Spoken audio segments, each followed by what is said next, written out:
Magandang gabi po sa ating mga giliw na taga-subaybay. Miyerkules po muli, unang araw po ng Oktubre sa taong 2014.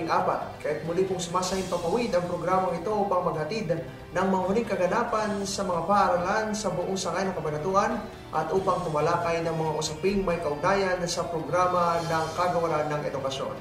Ako po si Alan David Valdez.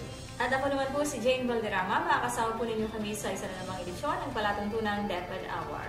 Sa ating panel discussion ay panawin po natin ang tatlong administrators ng private schools. Pag-uusapan po natin ang kanilang kahandaan sa nalapit na implementasyon ng senior high school program dito sa sangay ng Cabanatuan. Sa ating teleturuan ay tatambok natin ang ikalawang module sa Filipino Season 3. Sa module po ito ay tuturo ng teacher presenter na si Gina Amalia Pascual, teacher 3 ng Mayapiap Elementary School, ang aralin tungkol sa panahunan ng pandiwa. At tunghayan na po natin ang ulo ng mga balita.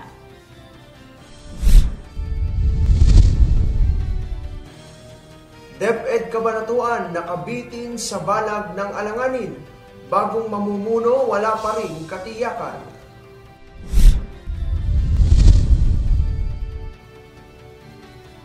Science High School humakot ng parangal sa Division Integrated Competition.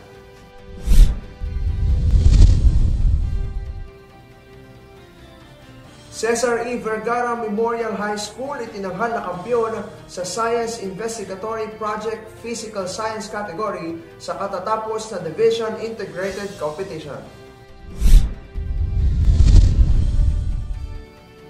Education Summit nagbigay linaw sa senior high school program para sa mga grade 9 ng lungsod.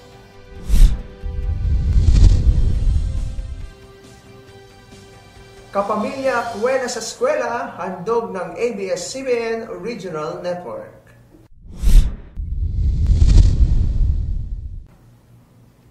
At sa detalye ng ating mga balita, nakaharap po ngayon ang DepEd Cabanatuan sa isang walang katiyakang sitwasyon kaugnay ng napipintong paglipat ni Superintendent May Eclar sa Division of Tarlac Province anumang araw sa linggong ito.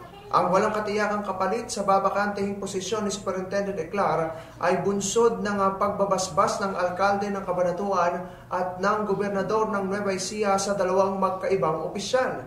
Sa mga huling pangyayari nitong mga nakaraang araw, lumilitaw na ang pinapaboran ng alkalde ng Cabanatuan na papalit kay Superintendent Eclar ay si SDS Roda Razon ng sangay ng Science City of Muñoz. Samantalang suportado naman ng gobernador ng Lalawigan, si SDS Ronald Pozon ng Division of Balanga City. Ayon sa pag-aanalisa ng mga nakatanaw sa sitwasyon, maaaring si Regional Director Isabelita Bores ang itatalagang officer in charge ng DepEd Cabanatuan kapag nabigo ang DepEd Central Office na magpasya kung sino sa dalawa ang nonombrahang tagapamanihala ng sangay ng Cabanatuan. Sa mga kaugnay na pangyayari, gumaganap ngayon bilang officer in charge ng Division of Tarlac Province si Director Bores, kapalit ng nagretirong tagapamanihala ng lalawigan ng Tarlac na si Dr. Antoniette Chochico. At sa obserbasyon ng ilang kawani ng tanggapang pansangay ng Tarlac, apektado ang mga gawain at serbisyo publiko ng DepEd Tarlac sapagkat paminsan-minsan lamang kung puntahan ng direktor ang naturang sangay. Habang isinusulat po ang balitang ito ay kasalukuyang ginaganap ang Regional Management Committee meeting sa Division of Bulacan at inaasahang makapaglalabas ng konkretong pasya ang Regional Office sa tulong na rin ng Central Office upang lalong mapagbuti ng mga guro at kawani ng DepEd Cabanatuan ang serbisyo publiko sa paggabay ng isang full-time schools division superintendent. sa iba pang balita, humakot ng parangal sa iba't ibang kategorya at larangan ang Science High School sa idinaos na Division Integrated Competition sa noong ika-26 ng Setyembre sa Lazaro Francisco Elementary School. Binubuo ng iba't ibang kategorya ang paligsahan sa agham kung saan humakot ng parangal ang mga sumusunod na mga mag-aaral. Sa SIP Physical Science, second place ang team ni Camille Urmatan, Roland Mendoza at Angeline Pablo. Second place sa individual category si Ralph Ryan Ipurong. Sa Quiz B, first place ang grade 7 student na si Alrenz Hilario. First place naman ang grade 8 student na si Alexis San Diego. Second place ang grade 9 student na si Dana Gutierrez. First place ang fourth year student na si Ryan Ipuro. Sa SIP Life Science, third place ang team na Justin Ganyo at Gwyneth Eliscopides. Second place sa individual si Danica Sagnip at first place sa individual si Ezra Idago. Naging bahagi ng pagpupunyagi ng mga mag-aaral ang kanilang gurong tagapagsanay sa ilalim ng pamahalaan ni Dr. Sunny De Leon, coordinator ng AGHAM. Sa paligsahan ng tagisan sa matematika, humataw naman sina Rafael Joseph Dasig ng grade champion, Chino Santos ng 4th year champion at Danica po ng grade 7 third place. Ang mga mag-aaral ay sinanay ng kanilang mga gurong tagapayo na sina Ginang Guerrero, Ginang Angeles at Ginoong Delara. Nagpakitang gilas din si Maydeline Rodriguez sa larangan ng Population Education Quiz na nakuha ang champion bilang panalo. Sinamahan siya ng kanyang gurong tagapayo na si Ginoong Nicolas Bayan. Ang mga nagsipagwagi ay puspusang naghahanda sa darating na Regional Integrated Competition sa darating na Oktubre ng kasalukuyang taon. Sa Division Integrated Competition pa rin, itinanghal na kampiyon ang Cesar E. Vergara Memorial High School sa Science Investigatory Project Physical Science category. Kung ano ang kanilang mga pag-aaral at ang kanilang mga imbensyon, narito po ang report ni Charmaine Esguera ng Cesar E. Vergara Memorial High School. Itinanghal na kampiyon sa Science Investigatory Project Physical Science category ang mga mag-aaral ng Cesar E. Vergara Memorial High School sa pangunguna ng kanilang tagapayo na si Ginang Apple Grace Marie Sebastian sa ginanap na Division Integrated Competition noong nakaraang Biyernes sa Lazaro Francisco Elementary School. Ang kompetisyong ito ay nilahukan ng mga mag-aaral mula sa iba't ibang paaralang pang-elementarya at sekundarya sa lungsod ng Cabanatuan. First place from Cesar Vergara National High School, Michelle Salvador, Alvin Ganado, and Clarence Dayo. Ang kanilang coach ay ang aking classmate, Apple Grace Marie Sarte Sebastian. Itinampok ng mga mag-aaral ang kanilang improvised mechanically charged power bank sa kanilang competition. Ang motibo ng study namin ay improvised mechanically charged power bank.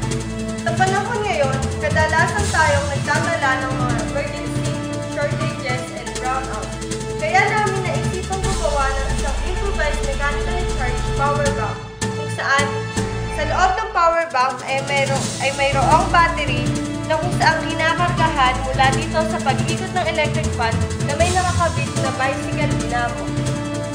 Dito sa likod na electric fan nakakabit ang isang pulley kung saan kakapitan din natin ng belt papunta doon sa dynamo.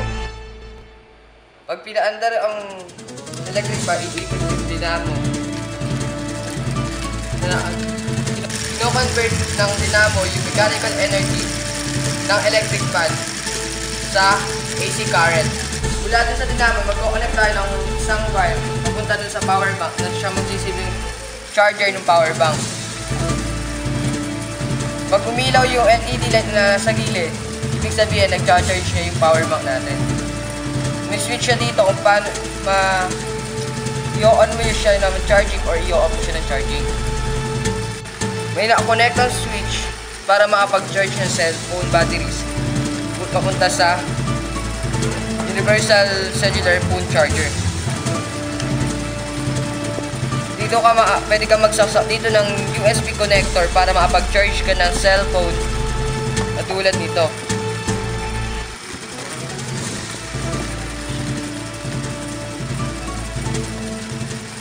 O yung mga radyo kaya niya paganahin. Sa ngayon po ay pinaghahandaan namin ang darating na Regional Integrated Competition sa darating na October 28, 2014. Ang amin pong mechanically charged power bank ay gagawin namin ng paraan upang mas mapaganda pa ang kanyang physical make-up. Ganon din po ay kailangan din nating ihanda ang ating mga mag-aaral para sa darating na oral exams. Samantala, nakamit naman ng Camtinio National High School ang ikatlong pwesto at Science High School sa ikalawang pwesto sa nabanggit na kategorya. nakatakdang katawanin ng grupo ang sangay ng kabanatuan sa Regional Integrated Competition na gaganapin sa DepEd Regional Office sa Pampanga. Mula po rito sa Cesar E. Vergara Memorial High School, ako si Charmaine Esquera, nag-uulat sa DepEdR DWWJ Radio Mission. Salamat, Charmaine. Malinaw na ngayon sa nakararaming bilang ng grade 9 students ng public at private schools sa sangay ng Cabanatuan City ang kinakaharap nilang senior high school matapos silang maging saksi at pangunahing bahagi ng DepEd Cabanatuan City Education Summit for the implementation of the senior high school program nitong Setyembre 25 sa AU Pinma Gymnasium. Layunin ng isang araw na summit na ipaunawa sa mga grade 9 students kung ano-ano ang mga bahagi ng senior high school program at kung paano ito magiging instrumento ng kanilang pag-aaral pagkatapos ng junior high school sa sistemang pang-edukasyon na K-12. Sa kanyang mensahe para sa summit, pinuri ni DepEd Region 3 Director Dr. Isabelita Bores ang pamunuan ng DepEd Cabanatuan City at ng Arroyo University Pinma sa pag-organisa at pagsasagawa ng isang komperensya para sa mga grade 9 students, mga guro at mga kinatawan ng public and private learning institutions sa secondary at tertiary levels. Hinimok ni Dr. Bores ang mga dumalong grade 9 students na samantalahin ang pagkakataon ng summit upang lubos nilang maunawaan ang senior high school program na siyang gaganap ng malaking papel sa pagpatuloy ng kanilang edukasyon at paghubog sa kanilang kinabukasan. Sa umaga ng turang summit ay tinalakay ni Dr. Maybe Aclar, tagapamanihala ng sangay ng DepEd Cabanatuan City, ang balangkas ng senior high school na gagabay sa mga mag-aaral kung paano nila maitutuloy ang kanilang pag-aaral batay sa kanilang interes na pangkarera at panghanap buhay. Sumentro ang pagtalakay ni Dr. Aclar sa disenyo ng senior high school na kinapapalooban ng 4 na tinatawag na tracks. Ang mga ito ay academic track, technical vocational livelihood track, sports track, at arts and design track. Tinalakay naman ni TESDA Region 3 Director Teodoro Gatchalian ang papel ng aspetong technical vocational para sa senior high school program kung saan kasangkot ang maimpluwensyang puwersa ng TESDA bilang tagataya ng kakayahang pang-technical vocational hindi lang ng mga magiging guro kundi maging ng mga mag-aaral. Ang paksa ng career orientation on job opportunities na naukol sa pagsabak sa trabaho ng mga magiging graduate ng senior high school ay tinalakay ni Ginang Maylin Gozon, ang OIC ng Department of Labor and Employment ng Nueva Ecija Field Office. Ang Education Program Supervisor at Division Coordinator ng Senior High School Program na si Dr. Willie Ovilfredo Sison ang tumalakay sa voucher system. Ang voucher system ang financial subsidy system ng pamahalaan para sa mga mag-aaral ng high school at may iba't ibang paraan kung paano ito magagamit depende sa institusyong papasukan ng mag-aaral. Ang ikalawang bahagi ng summit noong hapon ay nagtampok sa presentation ng mga senior high school offerings ng iba't ibang public and private secondary, tertiary at technical vocational learning institutions sa lungsod ng Cabanatuan. Ipresenta ni Dr. Mary Jane Ipurong, Principal 3 ng Mayapyap National High School, ang mga programa nitong ng 7 secondary schools sa DepEd Cabanatuan City sa iba't ibang career tracks para sa senior high school program. Nagpresenta din ang kanilang offerings para sa senior high school program ang mga higher education institutions o HEIs sa lungsod na kinabibilangan ng Arroyo University Pinma, Wesleyan University Philippines, College of the Immaculate Conception, Nueva Ecija Colleges, Good Samaritan Colleges, AMA Computer College, ABE, NB Gallego Foundation College, Nueva Ecija University of Science and Technology, CRT, SLUMS, Philippine Statesman College, Christian Faith Montessori, Any Dominican Academy, La Fortuna College, Maria Assumpta Seminary at Midway Maritime Foundation College. Sa haling naman ng mga Technical Vocational Institutions o TVIs, nagpresenta ng mga senior high school program nila ang AIE, CCPF, First Asian Institute, ASCII, St. John Regis at Datamex. Bilang pagkilala sa pagtulong ng Arroyo University Pinma na maisagawa ang Education Summit for the implementation of the senior high school program, ginawaran ito ng DepEd Cabanatuan City ng sertipiko na tinanggap naman ni Ms. Ana S. Chua, ang Executive Vice President at Chief Operating Officer ng Pamantasan. Sa iba pong mga balita, naghandog ng isang programa ang ABS-CBN Regional Network na tinatawag na Kapamilya Kwela sa Eskwela noong ika-29 ng Setyembre sa bakuran ng Honorato C. Perez Senior Memorial High School. Naging bahagi ng kanilang palabas ang pagbibigay kasiyahan sa mga mag-aaral kung saan nagkaroon ng palaro at nagbigay ng mga regalo sa ilang mag-aaral na nagsipagwagi. Nagkaroon din ng pagbabahagi kung paano malulutas ang problema sa waste management aspect ng bawat mag-aaral. Nagdemo si Ginoong Kiko Villalba ng Mag-TV na Atin To ng kaalaman kung paano ang mga plastic bottles ay magiging kapaki-pakinabang at magiging pera. Ayon kay Miss Janice Abrogar Guarin, ang Marketing and Events Officer ng North Luzon Regional Network ng ABS-CBN, ang ginagawa nilang ito ay para ibulat ang kaisipan ng mga mag-aaral sa kahalagahan at tamang gamit ng mass media. Ipinahayag din nila na lilibutin nila ang lahat ng paaralan sa buong Nueva Ecija bilang kabahagi ng pagpapalaganap ng mga programa ng Kapamilya Network sa darating na Oktubre. At yan po ang ating mga balita sa oras na ito para sa edisyon ito ng DepEd Hour.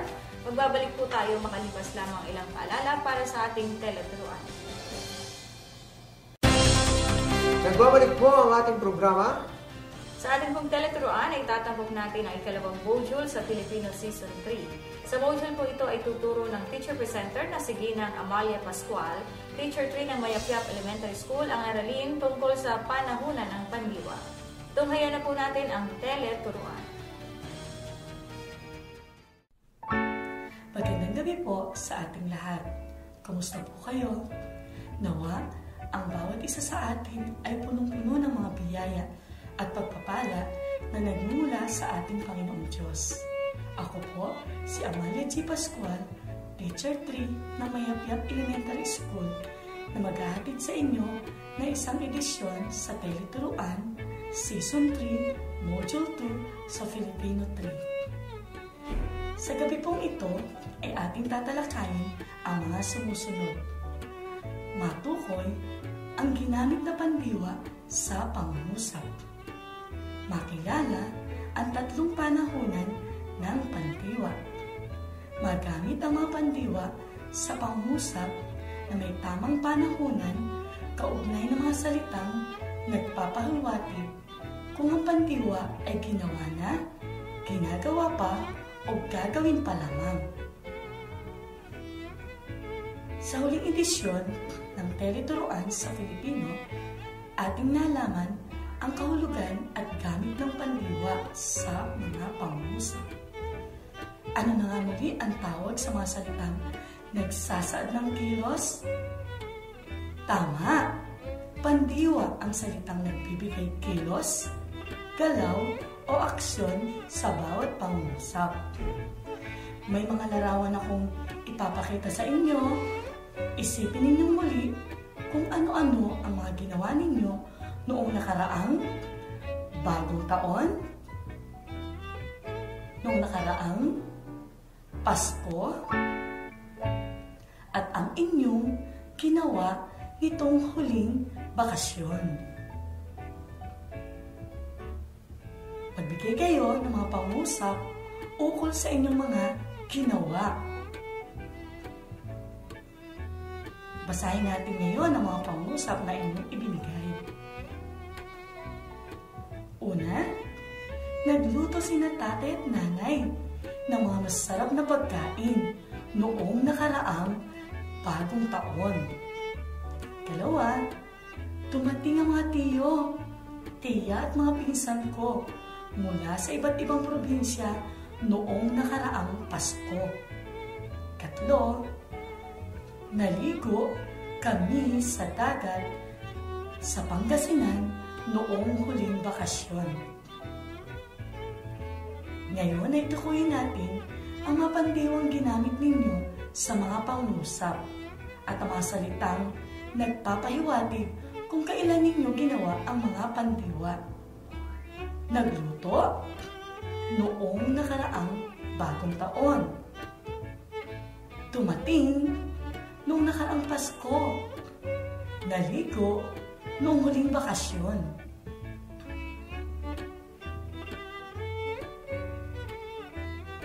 Ano ang mga napansin ninyo sa mga pandiwang inyong ginamit. Tama, tapos nang gawin o ginawa na. Ngayon naman, ay mayroon akong magic box. Sa loob nito ay may mga salitang kilos. Sa hudyat ng aking palakpak ay lalabas ang salitang kilos. Ngunit, hindi ninyo ito makikita agad-agad. Isasakilos ko ito, subukan ninyong hulaan. At kung tama ang inyong hula, kusang lalabas ang tamang sagot. Galingan ninyo, ha?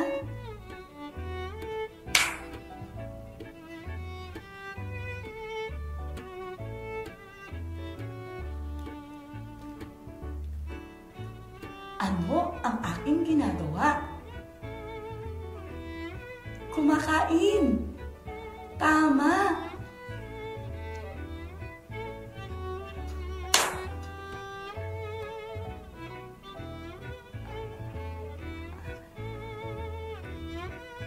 Ano ang aking ginagawa? Nagbabasa. Tama.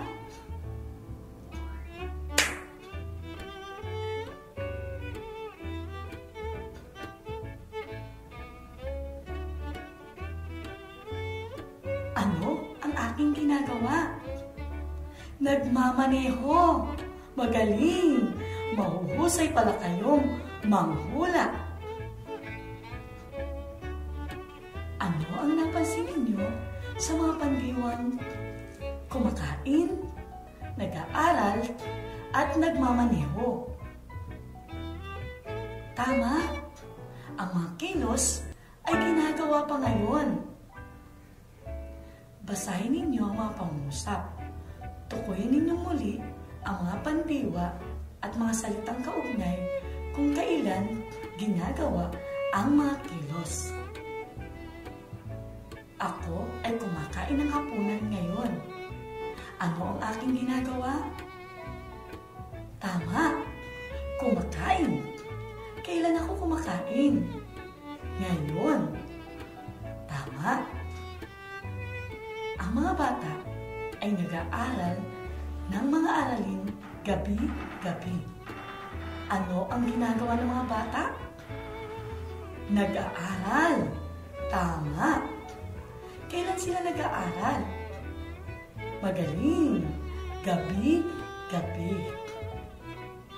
Si Ginoong Edgar Garcia ay nagmamaneho ng kanyang sasakyan tuwing umaga at hapon sa pagpasok at pag-uwi sa kanyang trabaho. Ano ang ginagawa ni Ginoong Edgar Garcia? Tama, nagmamaneho. Kailan siya nagmamaneho? Tama, tuwing umaga at hapon. Ano ang napansin ninyo sa mga pandiwang kumakain, nag-aaral, at nagmamaneho? Tama, ang mga kilos ay ginagawa pa. Ngayon, gabi-gabi, at tuwing umaga at hapon. Ito ay nagsasaad ng mga kilos na ginagawa pa sa kasalukuyan o regular na ginagawa. Ngayon naman, ay babasahin natin ang dialogo ng magkaibigang Daniel at Catherine ukol sa mga gagawin nila sa darating na bakasyon. Ang magkaibigan. Sabi ng aking nanay at tatay, pupunta kami sa Baguio sa darating na Abril. Kami ay mamamasyal sa mga magagandang pook doon at mamimili ng sariwang gulay at prutas na doon ay inaani. Marahil kami ay uuwi sa susunod na buwan. Siyempre, dahil kaibigan kita, Catherine, bibigyan kita ng pasalubong. Iyon ay sa darating na Mayo na, ha? Kami siguro ay hindi maaaring mamasyal kasi magpapagawa kami ng bahay sa darating na Marso. Sa katunayan, bukas ay guguhit na ng aking amang arkitekto ang plano ng aming bahay at si nanay ang maglilista ng mga materyales na dapat bilhin sa darating na linggo. At sa darating na buwan naman ay mamimili na ng mga materyales na gagamitin sina lolo at kuya. Sino ang magkaibigang nag-uusap sa dialogo? Tama, sina Daniel at Catherine. Ano ang kanilang pinag-uusapan? Tama, ang mga gagawin nila sa darating na bakasyon. Ano ang mga gagawin ni Daniel at ng kanyang pamilya? Kailan nila ito gagawin? Tama, sila Daniel ay pupunta sa Baguio, mamamasyal, mamimili sa darating na Abril, at papasalubungan niya ang kanyang kaibigan sa susunod na buwan ng Mayo. Ano naman ang gagawin ni Catherine at ng kanyang pamilya sa darating na bakasyon? Tama, sila Catherine ay hindi mamamasyal sa darating na bakasyon sapagkat sila ay magpapagawa ng bahay sa darating na Marso. Paano maipakikita ang pagtutulungan sa pamilya nila Catherine? Magaling! Bukas, iguguhit ng kanyang ama ang plano ng kanilang bahay.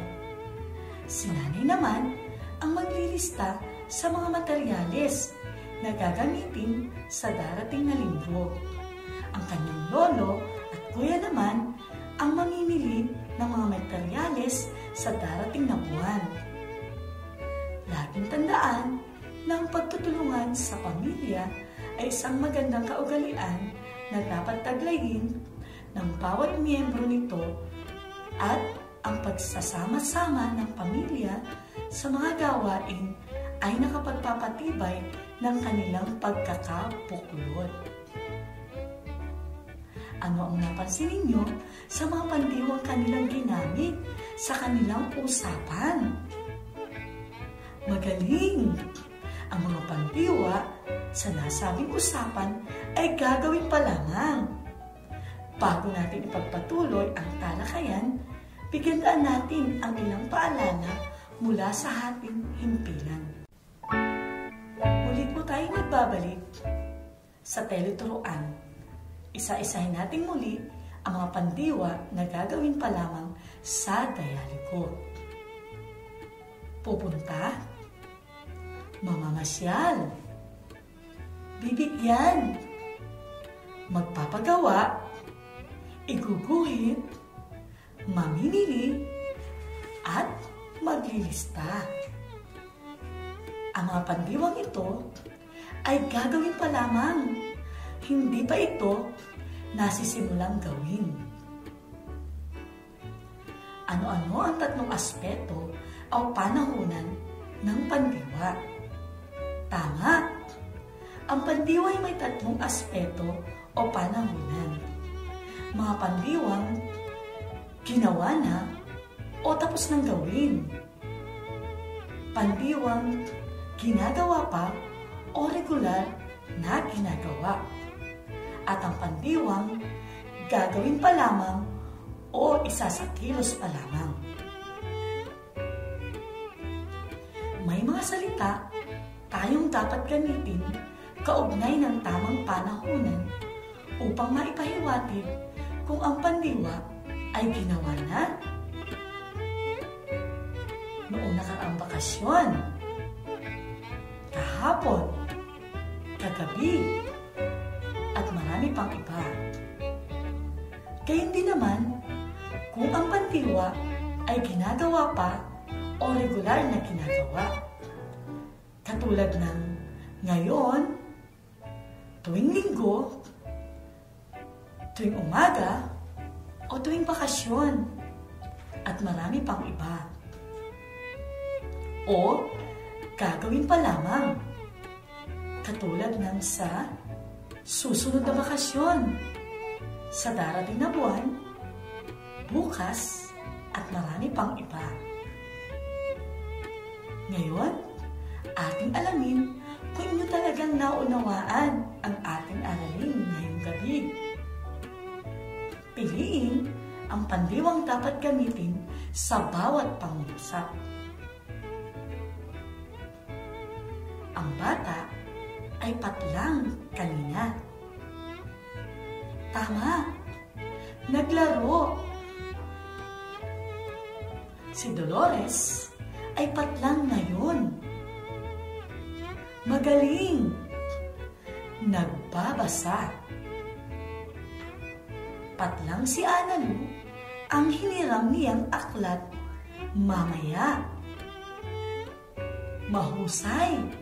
Isa sa uli. Kagabi ay patlang ng napakalakas. Magaling. Umulan. Patlang ng pagsusulit si Cesar sa darating na Biyernes.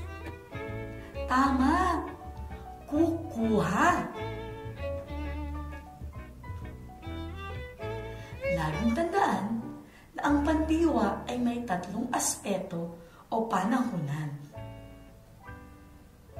Una, ginawa na. Nagpapahayag ng kilos na nagawa na o tapos na nating gawin. Ginagawa pa, nagpapahayag na ang kilos ay kasalukuyan o regular nating ginagawa. Gagawin pa, nagpapahayag ng kilos na hindi pa nasisimulang gawin at gagawin pa lamang ito. Oras na muli para masukat ang inyong natutuhan sa ating aralin. Handa na ba kayo? Sabihin ninyo kung ang pandiwang nakalimbag ng pahilig ay ginawa na, ginagawa pa, o gagawin pa lang. Sila ay nagpunta sa bukid kahapon. Mahusay. Ginawa na. Maraming manunood sa palatuntunan mamayang gabi. Tama. Gagawin pa lamang. Sa darating na linggo, sasali si Ciara sa palaro ng bayan.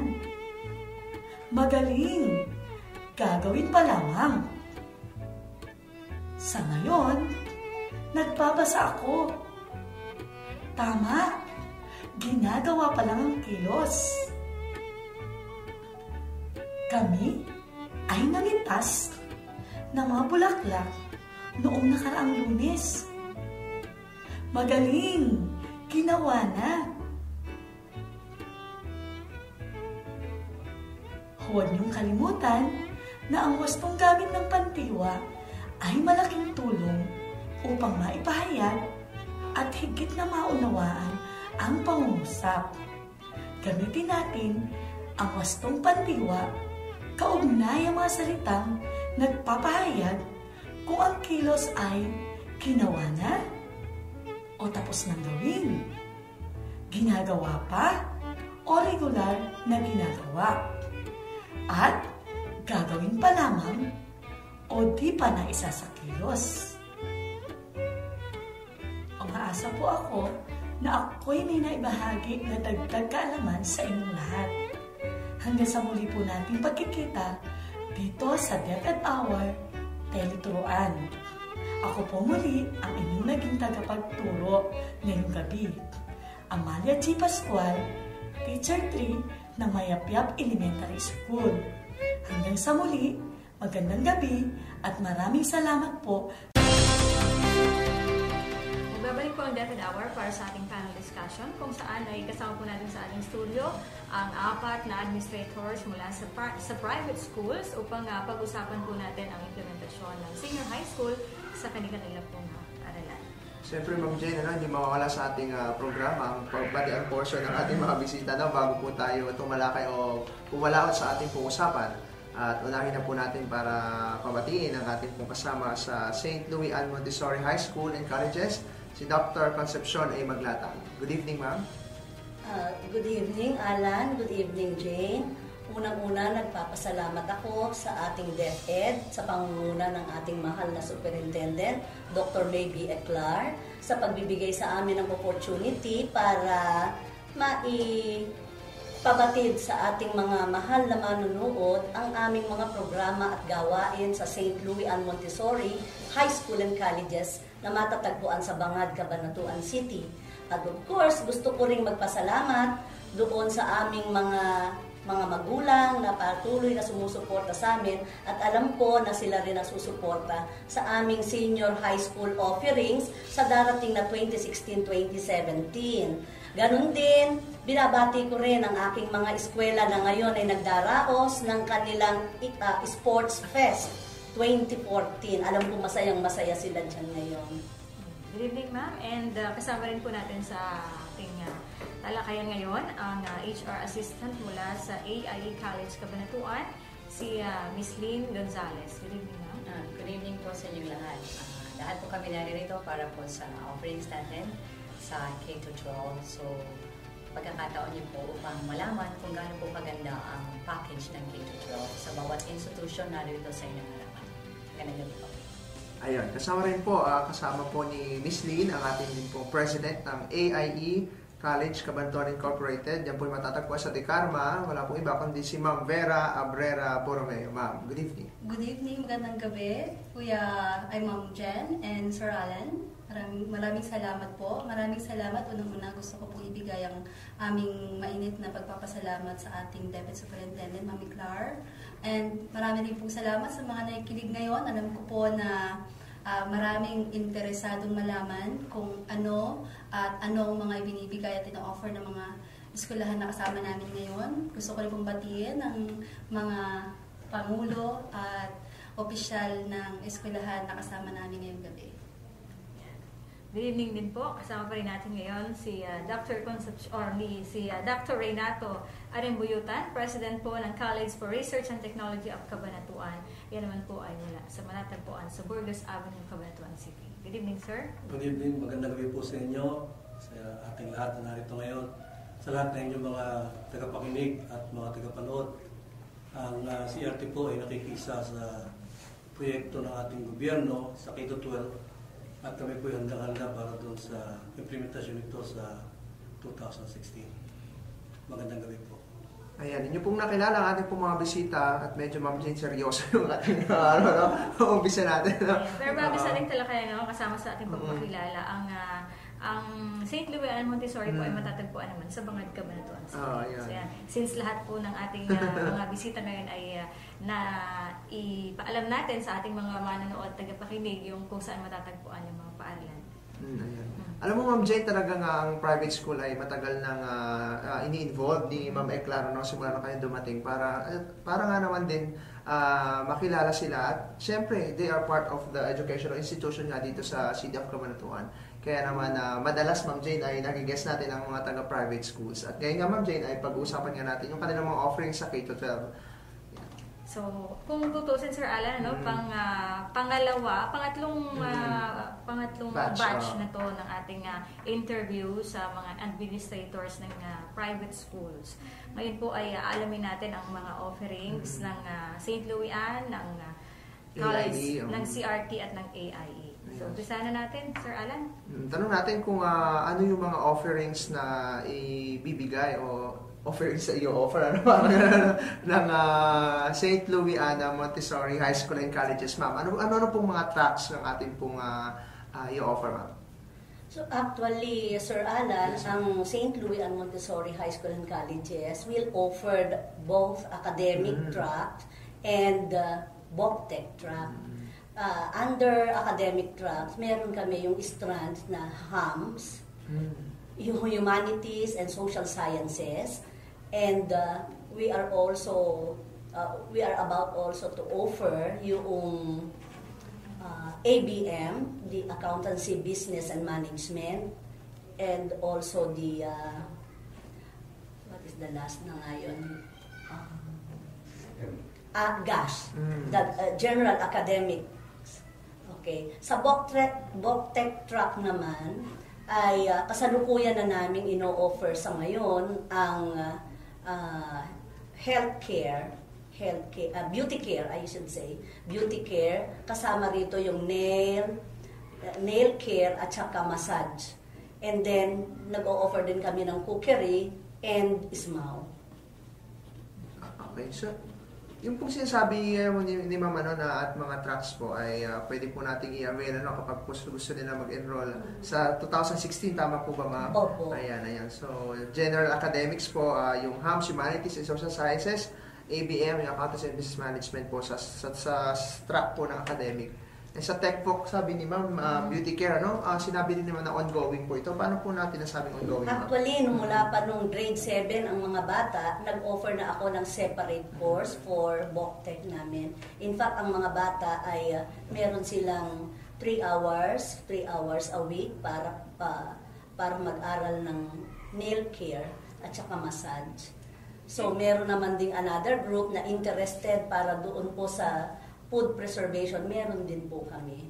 Pero hindi po ito Ma'am ay parang component po ng ating technology and livelihood. Aside from the technology and home economics, inoffer pa po yan namin ng separate because of the fact na ang St. Louis will offer naka-apply na po kami for 5 TESDA courses. So, tingnan naman natin, Ma'am Jane, kung parehas ba naman. Medyo kung lugar ang geography ang ating pagbabatayan, medyo malayo yung bangad, yung Islam, saka doon sa AIE at saka sa CRT. Medyo okay lang kung magkaparehas sila. Tanong natin kung parehas ba sa kanila. Kahit po sino, kay Ma'am Lynn o kay Ma'am Vela. Yes, pareho po. Pag sa academics, we also offer yung ABM and HUMS, okay, STEM and GUS. Okay, sa TechBook po, syempre, dahil computer school, currently ino-offer na po namin yun for how many years sa HRS po. So, yung bartending, okay, programming sa IT, cookery, bookkeeping, accounting, ino-offer na po yan. Syempre, front office, part din ng HRS. So, sa TESDA courses po, complete po ang AIE doon. And then sa academics po, yung binanggit ko kanina. So, sa GUS. Then we also have the arts and designs. Then, meron po kaming partner na isang organization. We have the Center for Entertainment. So, meron po kaming yung mga batang nag-a-aspire na later on, they want to be one of the commercial models. So, naka-tie up po kami sa Center for Entertainment. And actually, ongoing na yung partnership namin sa kanila kasi karamihan ng mga students ngayon naisa lang na namin dun sa pelikulang Delusion and Marka. Nabunga na rin po nung partner namin sa Center for Entertainment. Yeah. So, may ilalagdag si Madam. Yes, ma'am. Yes, yung mga nabanggit ni Ma'am Lynn, like the GAS, the STEM, the HUMS, and the Arts and Design is actually under process for the permit our procedures. No wonder, kasi yesterday lang ay nagkaroon ng community service ang NSTP ng AIE College sa Eastern Cabucamatuan City. At na-interview ko nga po yung NSTP instructor, pero yung news po ay palalabas next week. Talagang nakita ko naman na magaganda talaga yung mga estudyante dito. siguro yun yung mga naka-uniform sila, parang mga model. Siguro yun, ganun nga siguro training na ibinibigay nitong AIE sa kanilang mga estudyante. Bini-prepare talaga sa entertainment industry. Salamat, Ma'am Jen. Base naman, Ma'am Jane, sa sinabi nilang offerings, katulad din sa St. Louis, although medyo magkahawig, masasabi nating varied talaga yung kanilang mga ino-offer at sa pagiging varied nitong mga offerings nila, marami pamimilian talaga yung ating mga estudyante. At hindi lang sila mako-confine sa isang area, no? At siyempre kapag alam mo namang interesado ka at ikaw ay may aking kagalingan sa linya na kinukuha mo, talagang magpaprosper ka doon, ano? At sila nga yung magiging katulong ng DepEd Cabanatuan nga sa paglinang nga sa mga magulang, sa mga mag-aaral. Ayan. Maraming salamat po. Tanong naman po natin, Ma'am Jane. Yes. Ang CRT, ang College for Research and Technology, tungkol sa kanila pong mga courses na i-offer in relation po dito sa senior high school program po ng DepEd. Thank you po. Alam po ninyo, yung program natin ng senior high school, sa totoo lang, matagal natin pinag-usapan at nasama po tayo riyan. Kahit no ito, ang program nila ay supposed to be polytechnic, hindi under sa DepEd. Pero nung time na yun, pinag-aralan namin kasi ang aming paaralan, ay nag-offer ng mga textbook courses. All textbook courses in IT, yung HRM, hindi lamang po HRS, HRM, at saka yung business courses like bookkeeping and accountancy, meron po tayo noon. Pinrepare na po namin ito. Actually, 2 years ago, nagpatayo na kami ng building exclusively for the purpose of grades 11 and 12. Kasi maraming sasabi, natatakot sila baka hindi ito maging successful. Ang tingin ko naman ay napakaganda itong programang ito. Dapat hindi lamang maging successful, kundi dapat suportahan ito. Hindi lamang ng DepEd, kundi pati na yung mga local government units at saka mga private sector. Kaya po sa amin, ang aming prepare doon sa grades 11 and 12, maaari kamukha din noong karamihan ng mga eskwelahan, academics at saka textbook tracks ang pinili po namin. Ito ang need natin talaga. At doon po sa academics, ang aming binigyan ng priority doon ay yung ABM, Accountancy, Business and Management, at saka po yung General Academic Strand na po natin. Pinag-aaralan po namin yung iba pa kasi maaaring magandang i-offer yung may specialization kasi mahirap magbukas ng napakarami, mawawala ng specialization yung eskwelahan. Doon po sa textbook ay lahat ng offerings ng HRM. Meron naman po kami niyan dahil meron kami degree course na HRM. At ang maganda yan, sa CHED po kasi meron yung equivalency. Ang system of equivalency, hindi pa lang po inalis yan Ibig sabihin, yung bata na makakapasa ng national certificates, kasi embedded po yun, po pwede na yung magkaroon ng credit sa college course nila.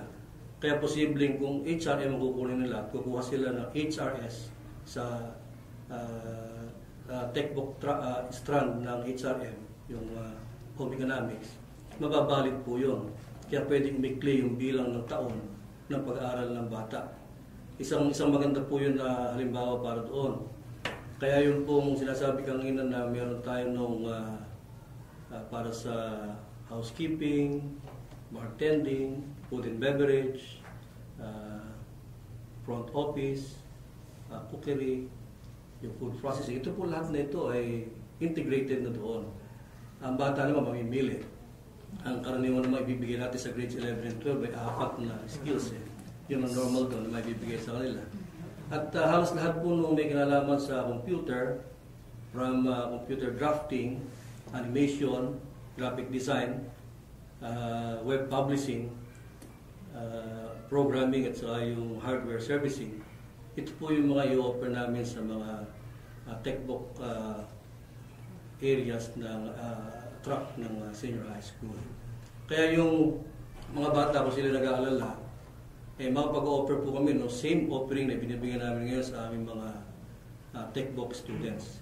Kaya siguradong yung preparation na ito ay talagang maibibigay namin ng wasto sapagkat matagal na po kami.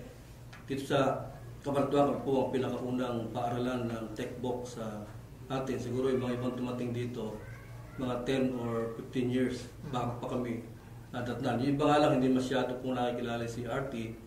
Maaaring ang focus kasi nila ay hindi textbook. Akala kasi noong araw, pagka textbook, mababa yung level niya. Pangmahirap. Ito po yung nabago natin ngayon. Kaya marami na po eskwelahan nagsasabi na maganda rin pala yung textbook. So, minsan kasi Ma'am Jane, merong kalituhan na Ma'am Jane na halimbawa kapag ikaw ay, di ba, sa track ng academic sa TechVoc, at kung kinuha mo ay TechVoc, you cannot lead to a bachelor degree. Yung po ang sinasabi kasi nung mga bata rin. Kaya ako sa academics kasi yun lang yung halimbawa yung makakalid to a bachelor degree, which is not naman po. Okay, so... Opo, yung paliwanag nga po ito, very simple. Kaya nga yung paliwanag ko kanina. Yung po kasing mga eskwelahan ngayon, ika-classify na yan. Sa CHED po, ika-classify ang eskwelahan. Sa klase ng eskwelahan meron sila. 3 klase lang po ang merong eskwelahan ngayon sa technology. It's either you are a professional school, you're a college, or you're a university. So kapag sa level po ng professional, yung mga examples natin, yung HRM, IT, yun po mga course po na ito, ay po pwede namang magkaroon yan na preparation sa TechVoc. Katulad po ng example namin, kung BSID ang kukunin mo, nakuha mo yung mga preparation course sa TechVoc, qualified ka po magtuloy ng BS course. At yun naman BS course dati, tuloy-tuloy yun hanggang doctorate degree po. Meron nga po graduate na doctorate degree ng IT. Kaya makita nyo, TechVoc po yung IT, pero umabot po hanggang doctorate degree. So, walang worries, Ma'am Jane, sa kasi iba gusto nila, kahit gusto pa nila yung parang bachelor degree. So, lahat po yan, maging pa-academics mo kayo, pa-TechVoc, leading po yan sa bachelor degree. Yes. At napansin natin, Ma'am Jane, sa kanilang mga offerings, meron pa tayong dalawang strand, yung pong ating arts and sports. Wala po ba tayong balak? Sa AIE, mag-offer kami ng arts and design. Yung kanina. Sa sports, wala pa yan. Pero last na meeting, meron alam ko may mag-offer. Hindi ko lang matandaan kung anong school yung nagsabi na they're planning to go for sports. Siguro ano yun, Ma'am Jane? Kanina nabanggit ni Ma'am Maglatang na yung estudyante nila ay nag-paint. Yung ba yun ay preparation para sa arts? Arts and science. Actually, yun parang isang organization do sa aming eskwelahan na kung saan yung mga bata na may mga skills in painting talagang dinidevelop na namin. Pero siguro yung pag-o-offer ng arts at saka yung sports medyo kasi sa totoo lang, Ma'am Jane, na hindi tayo basta mag-o-offer lang per se. Kailangan kasi we are really prepared in terms of facilities, in terms of our instructors, and of course, financially. Napakagastos po ng sports and arts and designs. Ituturo na lang po naman Maglatang sa AIE. Baka si artist sa sports. Pero alam po ninyo, hindi naman nag-iisang division ng Cabanatuan. Noong pong huli naming meeting sa region, alam po ninyo, dun sa survey, alam pong 4,000 yung sa buong region ang interesado sa sports. At ganoon din sa arts. Siguro, pinakamaganda lang ito, magkaroon lang talaga ng isang specific area na magdi-develop ito. Alam naman natin, hindi naman talaga ang sports ang pakay ng mga bata. Maaaring meron mga special talented people tayo na kung pwedeng i-develop. Kaya kung halimbawa, ang Nueva Ecija, ang Cabanatuan, ay magaling sa softball, baka doon muna mag-concentrate sa softball. Para ganun po, para yung lahat ng mga taga-Nueva Ecija na gustong maging magaling sa softball, pupunta sa eskwelahan na yun na mayroong softball. Parang ganyan po siguro. Dahil kakunti lang naman po talaga. Nakita naman yung performance natin sa Asian Games. Number 27 po tayo. Kaya may imagine natin yun Isa sa mga dapat natin bigyan ng pansin din po yun. Totoo yung sinasabi ni Dr. Maglatang na magasos po yun. Pero ako, ang suggestion ko sa region, why don't we ask the state universities? Kasi sila po mayroong facilities ng sports.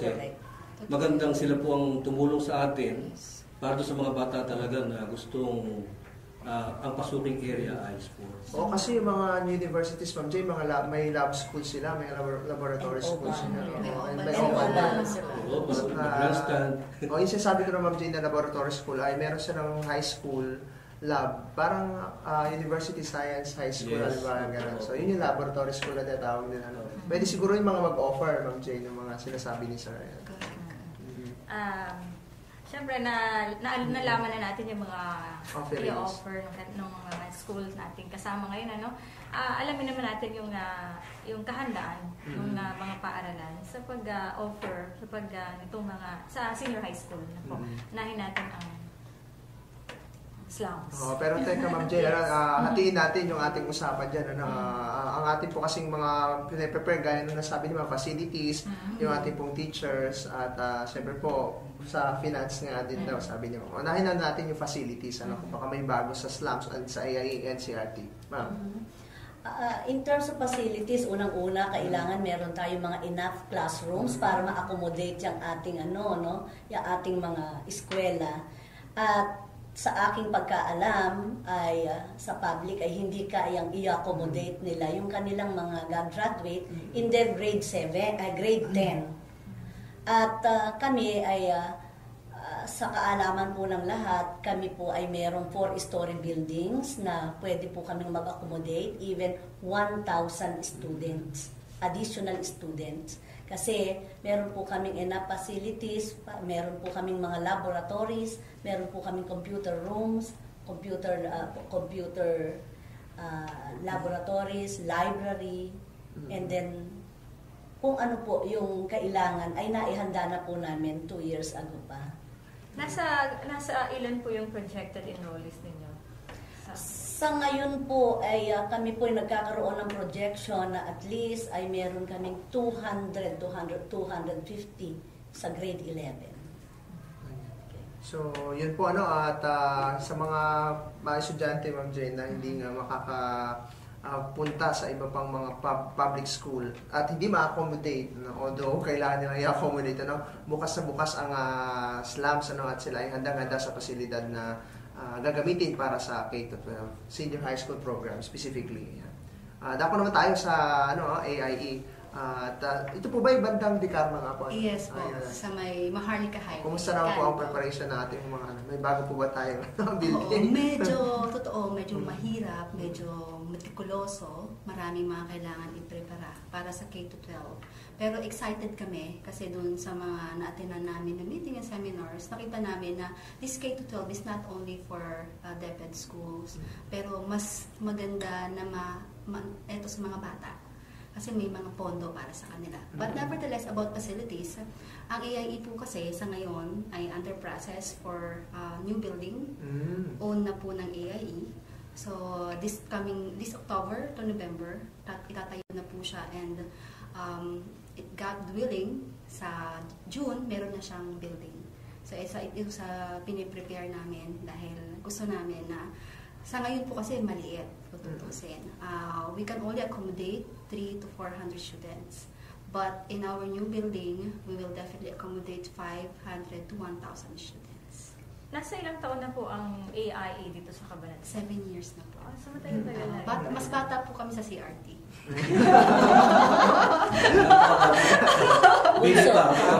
Baby po. Napaka-baby namin.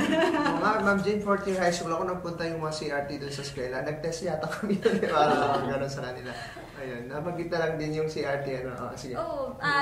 Ang CRT kasi, dyan nagmula yung mga technicians namin doon sa DWJJ. Nung hindi pa ako teacher, 15 years ago. Talaga lang opening. Halata naman sa building, At parang may hinihahanda pa yung CRT, sir.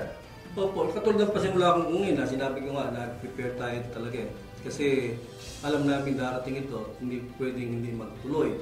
Dahil una-una tayo committed for the 2015 integration ng ASEAN, ang ating mga bata hindi magkukwalify na maging professionals not unless yung ating basic education ay matadagdagan ng 2 taon.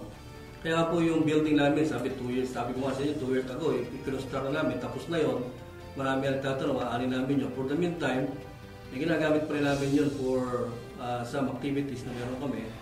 Pero we can accommodate up to 800 students there, additional, not using the other building. Kaya marami yun. Pero natural din naman yun ang gusto natin kasi ang aming hinahanap din yung quality na makukuha ng mga bata. Meron pong kaibahan ng konti ang private kasi mas tutok po tayo. Pagka private, yan po yung ginawa na natin. Yung nakikita namin, katulad yung sinasabi ng AIE, yung pong textbook, kung magtitiwala ang mga magulang, wala kayong pagtitiwalaan kundi yung mayroong 26 na taon na sa servisyo ng textbook. Yun po yung ginagawa na namin yan Kaya kung ngayon palang magbubukas yung eskwelahan paano niya may prove? Kung sinasabi nga ni Ma'am Jane 15 years ago, Yung mga technician nila sa JG, graduate na namin. At marami naman po tayo talaga na pag-graduate na. Hindi lang naman kami. Halos lahat po ng mga tech schools natin ay nakapag-graduate na po at napakinabangan nating pamayanan sa ngayon. Ayun. Sa ating pagbabalik, Ma'am Jen, tatanungin naman natin yung pahandaan ng kanilang mga gurong magtuturo sa mga offerings sa kanilang ibibigay nga sa susunod na taon na ba yun? Hindi pa, no? Next 2 years pa. So, magbabalik po ang DepEd Hour.